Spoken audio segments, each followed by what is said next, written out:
expected to reach 9.6 billion, and that's only 32 years away. Most of us will be entering our 50s and might even have kids by then.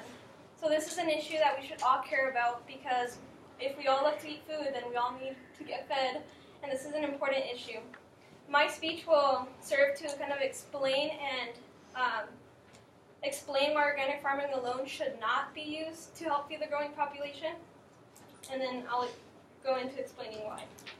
So in order to make sure that everyone can be fed, we need to come up with different ways to produce more without harming the environment more than we already have.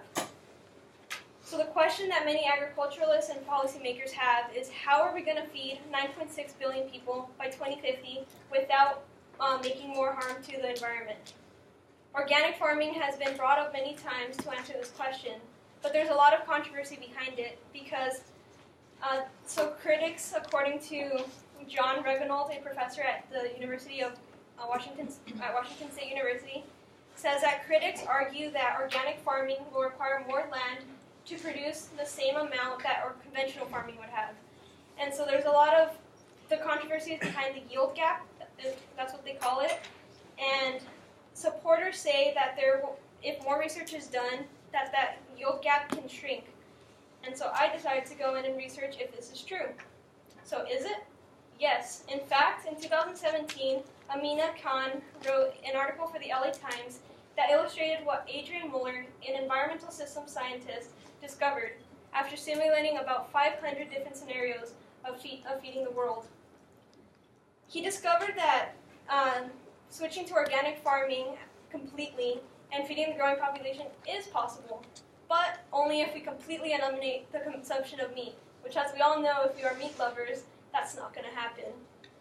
So a more realistic approach would be to use a combination of organic farming and conventional farming, because organic farming has a lot of environmental benefits, while conventional farming, on the other hand, can increase yields by a lot. Organic farming has many environmental benefits, such as increasing biodiversity and decreasing greenhouse emissions. In 2017, Puig and her colleagues published an article that compared organic and conventional farming to assess the effects that organic and conventional farming have on the natural enemies of aphids. And the two main species that they used to compare were ladybugs and ground beetles. And their results showed that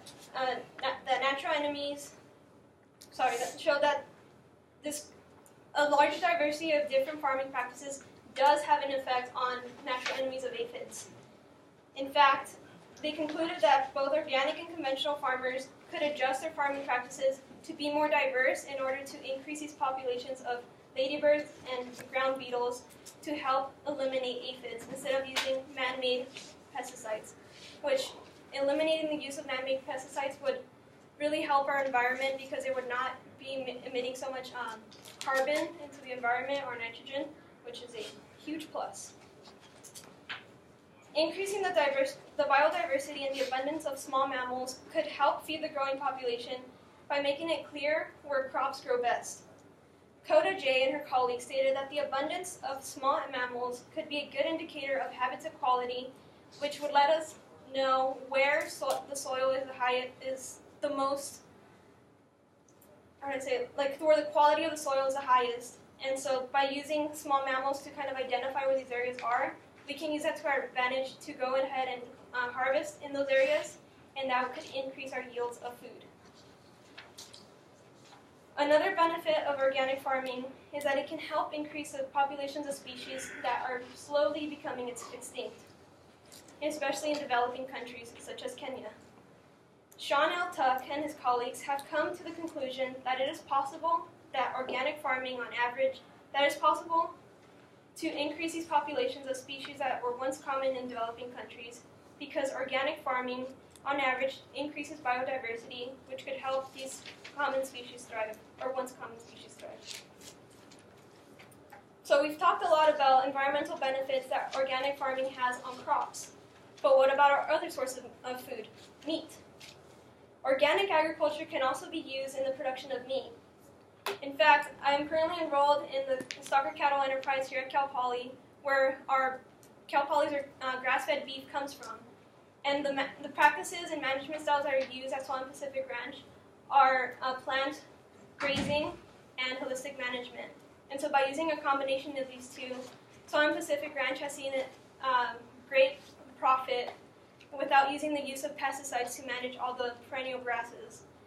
And so on their website, they describe their practices as: the ranch uses plant grazing to feed the cattle. By using plant grazing and holistic management, Solomon Pacific Ranch is able to enhance the ecosystem on the ranch. The cattle are being used as a tool to manage and maintain rangeland soil quality, water quality, and the diversity of perennial grasses.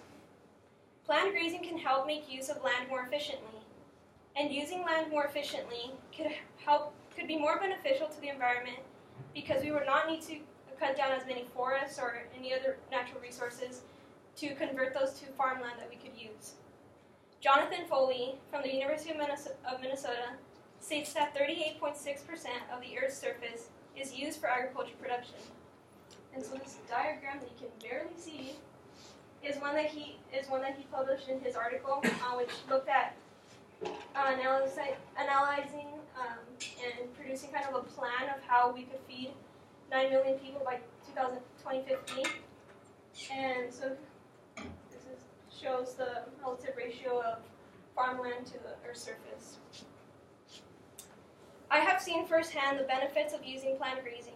Cattle are able to recycle nutrients in the soil by evenly grazing the pastures and by walking around and fertilizing the soil themselves and then walking on it to redistribute all the organic matter into the soil. There is no need for pesticides to use because there are sufficient populations of ladybugs and ground beetles there to take care of the aphids. Another benefit of organic production is that it can help combat poverty and hunger in developing countries. Kamau J. and colleagues have looked at organic and conventional farming in developing countries, specifically in Kenya. And she stated that in Kenya, the organic certification for smallholder farmers and their families serves as a way for them to break through economic barriers and enter the high-priced market of organic foods, which for them is really well because it provides them with feed for their families and also provides them for a source of income. Our current population is 7.6 billion and counting. Agriculturalists and policymakers around the world are struggling to feed the current population. The Hunger Notes website states that from 2014 to 2016, about 795 million people were malnourished around the world. So by 2050, we can expect this number to go up. If we do not come up with solutions to feed the growing population, we can expect these numbers to increase more rapidly. Organic farming can help decrease these numbers and get us closer to achieving food security for the world. So what can you do as a consumer to help find a solution for this problem? As consumers, we can help feed the growing population by only purchasing what we need and buying organically if we can afford it. As voters, we can help by voting for policies that aim to reduce negative impacts on the environment. For example, if a nitrogen tax ends up on a ballot, I recommend you all vote yes, because this holds the companies accountable for the negative impacts they have on the environment. And doing that, taxing them will kind of motivate them to switch their farming practices to some that are more sustainable and can help the environment in a positive way. My career goal is to help find solutions to the problems that stand in the way of reaching food security, which is why I'm currently majoring in animal science and minoring in sustainable agriculture. Thank you.